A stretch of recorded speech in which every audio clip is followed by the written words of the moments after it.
సాగర్ నుంచి ఇటు యాదగిరిగుట్ట ఆలేరు నియోజకవర్గానికి గజ్వేల్ నియోజకవర్గానికి ఇవాళ నీళ్లు పోయినాయి అంటే గోదావరి నీళ్లు కొండపోచమ్మ నుంచి యాసంగిలో నీళ్లు వదిలిండ్రు. సుంతాల మహేందర్ రెడ్డి గారు ఉన్నారు అక్కడ, కొత్త గెలిచిన ఎమ్మెల్యే పోయి ఆ నీళ్ళ కొబ్బరికాయలు కొట్టుండే. ఎక్కడి ఆ నీళ్లు? కొండపోచమ్మ సాగర్కు నీళ్ళు ఎక్కడి నుంచి వచ్చినాయి? Kondapochamma Sagar is part of Kaleshwaram. Kaleshwaram నీళ్ళు అక్కడికి వచ్చినాయి కనుక అక్కడి నుంచి కెనాల్ ద్వారా ఆలేరు నియోజకవర్గంలో మన యాసంగి పంటకు నీళ్ళు ఇచ్చినాము, సిద్దిపేట నియోజకవర్గానికి నీళ్ళు ఇచ్చినాము, సిరిసిల్ల నియోజకవర్గానికి నీళ్ళు ఇచ్చినాము. అట్లా కొన్ని లక్షల ఎకరాల్లో కాళేశ్వరం ద్వారా మొన్న పంట పండింది. అయితే వీళ్ళేం ప్రచారం చేస్తున్నారు? కాళేశ్వరం వాడకుండానే పంట పండిందనే దుష్ప్రచారం చేస్తున్నారు. ఇవన్నీ కూడా కాళేశ్వరంలో అంతర్భాగం. అయితే ఈసారి మనకు ఎల్లంపల్లిలో మంచి నీళ్ళు వచ్చినాయి కడెం నుంచి. సో ఎల్లంపల్లి మోటార్లు రన్ చేసి ఎల్లంపల్లి ద్వారా కాళేశ్వరం సిస్టమ్ పనిచేసింది, మిడ్మానేర్ ద్వారా కాళేశ్వరం సిస్టమ్ పనిచేసింది. ఈ రెండు సిస్టంలు వాడడం వల్ల ఈసారి బ్రహ్మాండమైనటువంటి పంటలు పండినాయి. వేలాది చెరువులు నింపినాం, వందలాది చెక్ డ్యాములు నింపినాం, నేరుగా కెనాల్స్ ద్వారా కూడా వేలాది ఎకరాలకు లక్షలాది ఎకరాలకు కాళేశ్వరం ద్వారా ఈసారి నీళ్ళు ఇచ్చినాం. అయితే this year is a good year. వర్షాలు బాగుపడడం వల్ల మనము మిడ్మానేర్ ఎల్లంపల్లి నుంచి మాత్రమే కాళేశ్వరం సిస్టమ్ నడుపుకున్నాము, దాని ద్వారా పంట పండింది. సో ఇప్పటిదాకా జరిగిన ప్రచారం ఏదైతే ఉందో వీళ్ళు రేవంత్ కానీ ఉత్తమ్ గారు చేసేది పూర్తిగా కాళేశ్వరం లేకుండా పంట పండింది అనేటువంటిది పూర్తిగా సత్యదూరమైనటువంటిది. So Kaleshwaram has 3 sources. మంచి వర్షాలు పడితే ఎస్ఆర్ఎస్పి మిడ్మానేర్ నుంచి సిస్టమ్ నడుపుతాం, యావరేజ్ రెయిన్ఫాల్ ఉంటే ఎల్లంపల్లి మిడ్మానేర్ సిస్టమ్ నడుపుతాం, బ్యాడ్ ఇయర్ అయితే వర్స్ట్ ఇయర్ అయితే కూడా మనము మేడిగడ్డ నుంచి నీళ్లు తీసుకోవడానికి there are 3 systems. Current bill మీద కూడా కొందరు మాట్లాడుతుంటారు. వర్స్ట్ ఇయర్ మాత్రమే మనము Medigadda to Annaram, Annaram to Sundilla, Sundilla to Yellampalli, Yellampalli to Mid Manair మొత్తం సిస్టమ్ నడుపుతాం.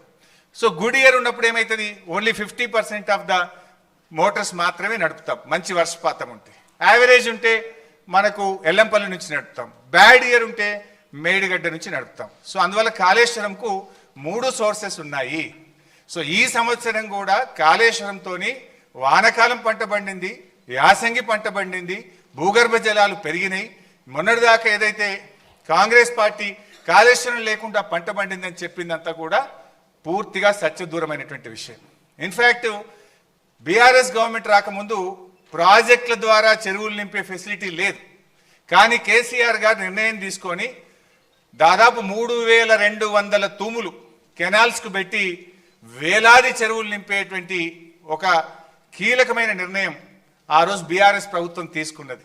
అందువల్లనే ఇప్పుడు ఈ ఫ్లడ్ ఫ్లో కెనాల్ ఇది కూడా ఒక రిజర్వాయర్గా మారిపోయి ఈ ఫ్లడ్ ఫ్లో కెనాల్కు 2 వైపులా చొప్పదండి, జగిత్యాల, కొరుట్ల నియోజకవర్గంలో ఈ ఫ్లడ్ ఫ్లో ద్వారా కూడా పెద్ద ఎత్తున చెరువులు నింపే కార్యక్రమం కూడా జరిగింది.